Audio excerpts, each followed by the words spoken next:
రీసెంట్‌గా 'Johnny మాస్టర్‌ది' FIR అది అయింది. సో, వాళ్ళకి జైలుకెళ్ళొచ్చినప్పుడు, ఇలాగే రిమాండ్‌కెళ్ళొచ్చినప్పుడు ఈ నేషనల్ అవార్డ్ అనేది వెనక్కి తీసుకున్నారు. ఇప్పుడు కూడా అలాగే జరుగుతదంటారా? అల్లు అర్జున్ విషయంలో గూడా మీకేమన్నా ఐడియా ఉందా?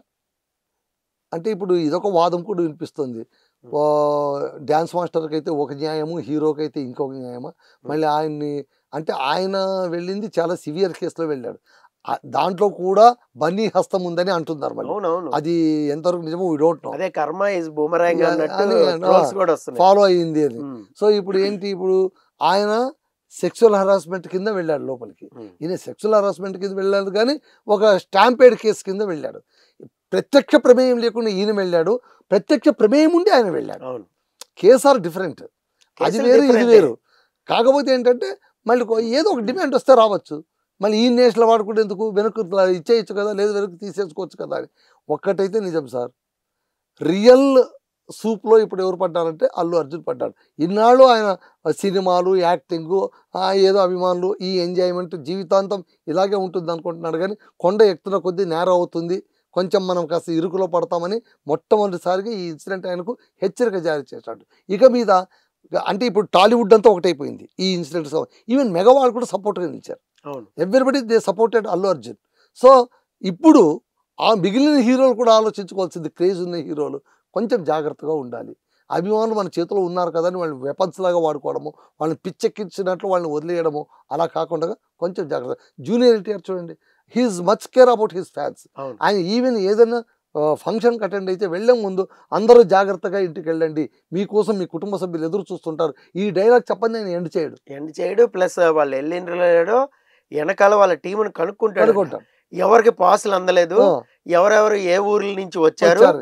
ఔట్ సైడర్స్ కోసం అని వాళ్ళ టీమ్‌ని పెట్టి అది. ఔట్ సైడ్ నుంచి వచ్చినోళ్ళని లోపలికి పంపిస్తాడంట ఆయన. అది. ఆ! ఇది నేను రీసెంట్‌గా రీసెర్చ్ చేసి సో, తెలుసుకున్నా. అంటే ఏంటి? రెస్పాన్సిబిలిటీ అనేది పెరుగుతున్నట్లల్లా వాళ్ళ గురించి కొంచెం జాగ్రత్త. ఇదే అల్లు అర్జున్. తాను వెళ్ళాలనుకున్నప్పుడు అక్కడ జనాల్ని చూసేసి ఒక చిన్న అనౌన్స్‌మెంట్. మీరందరూ నాకిష్టం. కానీ మొదట మీరు సినిమా చూడండి. నన్ను తర్వాత చూడొచ్చు. నేను మళ్ళీ వస్తాను అని వెనక్కి వెళ్ళిపోయిండుంటే చాలా క్రేజ్‌గా ఉండేది. చాలా క్రేజ్‌గా ఉండేది. ఎందుకంటే అక్కడ ప్రాణాలు రక్షించడం కోసం నేను వెనుదిరిగాను అనేటువంటిది. ఇప్పుడు ఆయన రావడం వల్ల ఏమైపోయింది? వస్తే తప్పేమిటి? అది తప్పు కాకుండా ఎలా ఉంటుంది? ఈ విభిన్న వాదనల మధ్య ఈయన 100% నలిగిపోతున్నాడు. సార్. ఇప్పుడు వస్తే తప్పులేదు. మీరు రేవంత్ రెడ్డి గారు నిన్న ఆదన్ టీవీ డిబేట్‌లో ఇదే చెప్పారు. ఆయన సో, అన్నాడండి. ఏంటంటే మీరు వస్తే తప్పులేదు. మీరు కామ్‌గా సినిమా చూసి ఎళ్ళిపోతే తప్పులేదు. మీరొచ్చి కార్ టాప్‌లోంచి పైకెక్కి జనాల్ని అభివాదం చేస్తుంటే వాళ్ళెక్కడ ఆగుతారు? నేను అల్లు అర్జున్ చూడాలి, నేను చూడాలి. సెల్ఫీలు తీసేవాళ్ళు ఒకళ్ళు, ఈ మూమెంట్‌లోనే రీల్ చేసేద్దామని ఇంకొకళ్ళు. సో, ఈ పాపం ఎవరిదంటే ఇప్పుడు మీరేమంటున్నారు? పోలీసులు అక్కడ సపోర్ట్ ఇవ్వాలి. మళ్ళా ఫోన్ చేస్తే ఎక్స్‌ట్రా ఫోర్స్ వచ్చేది కంటే ఇక్కడ పుణ్యకాలం అయిపోయింది గదా! మీరు లెగిసి పైకే కారులోంచి టాప్ ఎక్కేసరికే మీ ప్రైవేట్ సెక్యూరిటీ ఏదైతే ఉందో అది డామినేట్ చేసింది. ఇక్కడ ఇన్సిడెంట్ జరిగింది కూడా చాలామంది అంటే అక్కడ కొన్ని విజువల్స్ నేను కూడా చూశాను. కొంతమంది కథనాలు చూశాను. కొంతమంది ప్రత్యక్షంగా అక్కడ ఉన్న వాళ్ళ మాటలు కూడా విన్నాను. ఆ ప్రైవేట్ సెక్యూరిటీ బౌన్సర్స్ రావడం వల్లే ఈ తోపులాట అనేది జరిగింది. వాళ్ళు నెట్టేశారు.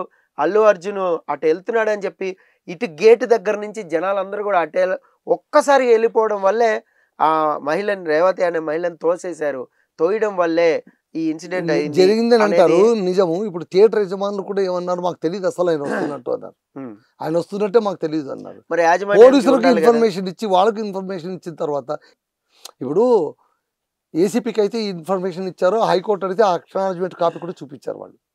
అక్కడైతే చూపించడం ఇప్పుడు వచ్చారా? రాలేదా? మా చేత కాలేదని అన్నారా? అవన్నీ వేరే మాట. వీళ్ళు ఒక ప్రాసెస్ అయితే కొద్దిగానైనా ఫాలో అయ్యారేమో అనిపిస్తుంది నాకు. పూర్తిగా ఫాలో అయ్యారో లేదో తెలీదు గానీ, కొద్దిగైనా ఫాలో అయ్యారు. దే టోల్డ్ ఇలా ఉంది అని కూడా చెప్పారు. మళ్ళీ ఇది ఎక్కడ ఆగిపోయింది? ఇంకోటేమంటారు?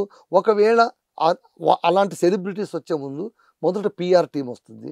ఆ తర్వాత సెక్యూరిటీస్ వస్తారు. అవును. ఆ తర్వాత తనొస్తాడు. అలా ఎవరు రాలేదు. మనకు ఫస్ట్ ఇంటిమేషన్ ఎవరు రాలేదు. ఇండికేషన్ లేకుండా నేరుగా తనే వచ్చేసాడు అని అంటారు. అదే ఇవన్నీ కొంచెం జాగ్రత్తలు మిస్టేక్ తీసుకోవాలి. అయింది అనేది అల్లు చాలా అర్జున్ మంది అల్లు వాదన. అర్జునే కాదు, ఇక మీద ప్రతి యాక్టర్ కూడా ఓకే. హీరో క్రేజ్ ఉన్న ప్రతి ఒక్కరు కూడా జాగ్రత్త పడవలసిన ఇన్సిడెంట్ ఇది. సరే కొంచెం జాగ్రత్తగా ఉండాలి. ఇంకొక క్వెషన్ సార్ ఏంటంటే ఇది చాలా మందికి ఉన్న క్వెషన్ ఆడియన్స్ కామెంట్స్ చదివిన తర్వాత సో నేను అడుగుతున్న క్వెషన్ ఏంటంటే ఒక సెలబ్రిటీకి ఒక 24 గంటల్లో ఒక పరిష్కారం దొరికింది. సో మార్నింగ్ అరెస్ట్ అయితే సో మధ్యాహ్నం ఒక నాంపల్లి కోర్టులో సబ్మిట్ చేయడం, మెడికల్ టెస్ట్ ఇదంతా కూడా చాలా స్పీడ్‌గా అయిపోయింది. ఈవినింగ్ కల్లా ఆ క్వాష్ పిటిషన్ ద్వారా బెయిల్ అనేది వచ్చింది.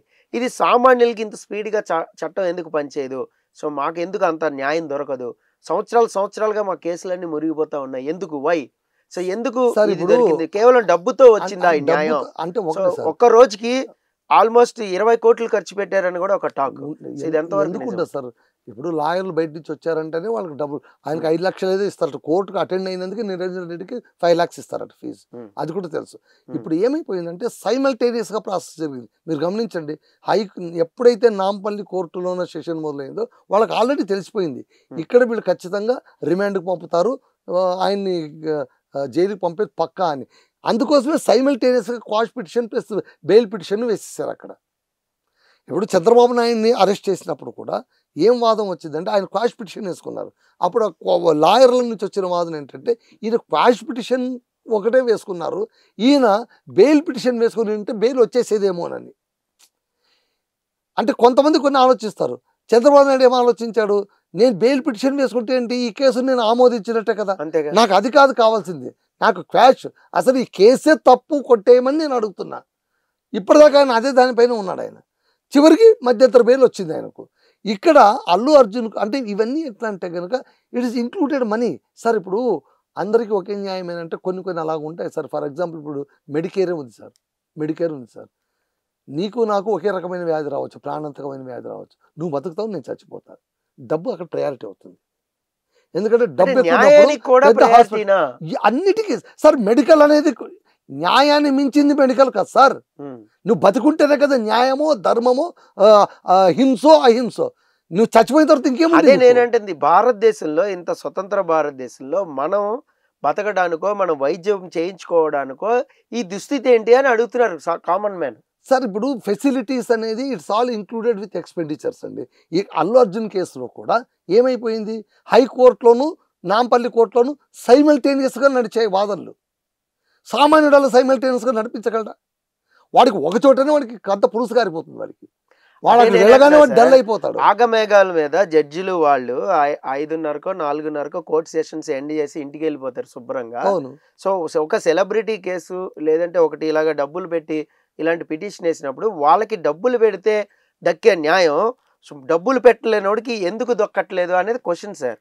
సార్ ఇప్పుడు ఒకటి సార్ చెప్పేది, దీన్ని జస్టిఫై చేయండి అంతే. డబ్బులు పెడితే దక్కాయా దక్కలేదు అనేది డబ్బులు ఇప్పుడు లాయర్లకైతే ఫీజులు ఇచ్చేది పక్కా గ్యారంటీ, అది కంటికి కనిపించేది ఏముందో వాటి గురించి వ్యాఖ్య చేయడానికి మనం చాలా సామాన్యులం. ఇక్కడ ఏంటంటే అసలు అంతెందుకు సార్, ఇప్పుడు నిన్న అల్లు అర్జున్ కేసులో కూడా వాళ్ళు ఎంత డబ్బులు ఖర్చు పెట్టి ఇంత ఆగమేఘాలపైన రాత్రి బెయిల్ తెచ్చారు. ఏమైంది చెప్పండి మీరు? రాత్రి బయటకు వచ్చాడా, పొద్దున బయటకు వచ్చాడా? మార్నింగే వచ్చి. ఎందుకు వచ్చాడు? బెయిల్ ఎందుకు వచ్చాడు చెప్పండి? రూల్ ప్రకారం కాదు. వాళ్ళు జడ్జిమెంట్ కాపీ వచ్చింది, జడ్జిమెంట్ కాపీ రావాలి, వెబ్సైట్లో అప్రూవల్ కావాలి, దిస్ ఆర్ ఆల్ ప్రాసెస్.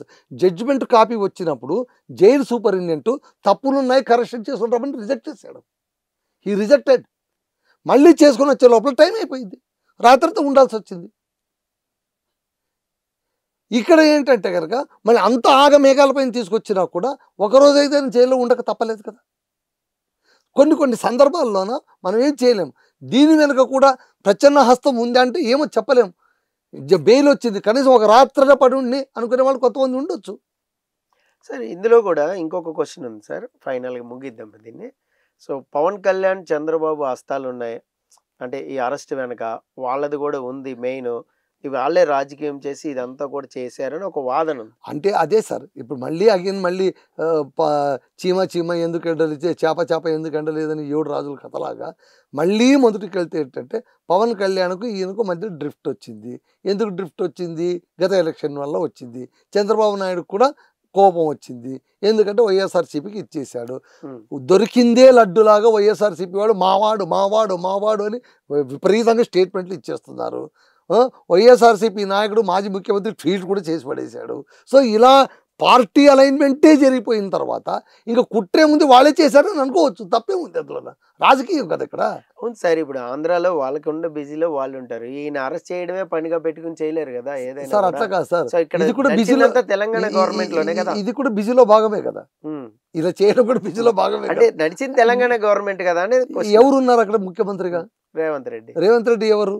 ఎక్కడి నుంచి వచ్చారు ఆయన? Of course A party Telugu Desam నుంచి వచ్చారు? పార్టీ నుంచే వచ్చారు. ఆయన అవునన్నా కాదన్నా ఆయన గురు సమానులు ఎవరు? ఆయన ఇప్పుడు ఎట్లా ఉన్నాడు? ఆయనకు పవన్ కళ్యాణ్కి ఏం సంబంధము? వాళ్ళిద్దరు కలిసి పావు కదిపి ఉండొచ్చు కదా, ఆ మాట ఆయన విని ఉండొచ్చు కదా, ఆయన కూడా ఎక్కడ ఇదంతా ట్రిగర్ అయి ఉండొచ్చు కదా. ఊహాజనితమే కదా ఈ ఇదంతా. అన్ని ఊహాజనితం, ఏమి నిజం చెప్పండి? మీరు ఇంతదాకా మాట్లాడేది కూడా ఊహాజనితమే కదా. వాస్తవం ఒకటే, ఏంటి? కోర్టు బెయిల్ ఇచ్చింది, అది రావడం లేట్ అయింది, ఒకరోజు రాత్రి ఆయన పండుకున్నాడు, పొద్దున్న లేచి ఇంటికి వచ్చాడు, ఇది వాస్తవం. Okay sir. మిగిలినంత కూడా ప్యాడింగే. Okay sir, thank you very much మా స్టూడియోకి వచ్చి ఇదంతా కూడా చెప్పినందుకు. సో ఇది Allu Arjun 1 day story, 24 hours అని వేసుకోవచ్చు మనం. అరెస్ట్, జైలు, బెయిల్, ఇది పుష్ప థ్రిల్లింగ్ స్టోరీ అనేది. సో మరో అంశంతో మరొకసారి కలుసుకుందాం. This is Paritala Murthy signing off. Bye by.